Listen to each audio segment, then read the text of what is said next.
ఫేక్లు అనేటువంటిది మరీ దరిద్రంగా తయారైపోయింది. నిన్ననే నేను ప్రస్తావించాను. ఏదైతే చంద్రబాబు నాయుడు గారు కాళ్ళకి దండం పెట్టినట్టు అట్లాగే దాంట్లో వేటు న్యూస్ పేరుతో ఒకటి రాసుకొచ్చారు. అది పెద్ద బోగస్. ఎందుకంటే అందులో 4 సీట్లు బీజేపీకి ఇవ్వబోతున్నారంటూ సుజనా చౌదరి, పురంధేశ్వరితో పాటుగా బాలకృష్ణ అల్లుడిది పెట్టారు. బాలకృష్ణ అల్లుడు బీజేపీ తరఫున ఎందుకు పోటీ చేస్తాడు రాజమండ్రి నుంచి అని చెప్పింది. అది ఫేక్ అనడానికి అక్కడే పప్పులో కాలేశాడని చెప్పాను.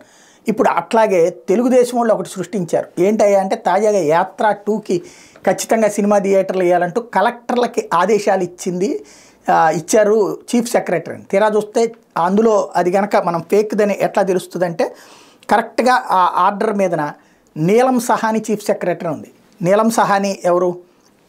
నీలం సహాని ఇంతకుముందు చీఫ్ సెక్రటరీ చేసింది. ఇప్పుడు ఉన్నది జవహర్.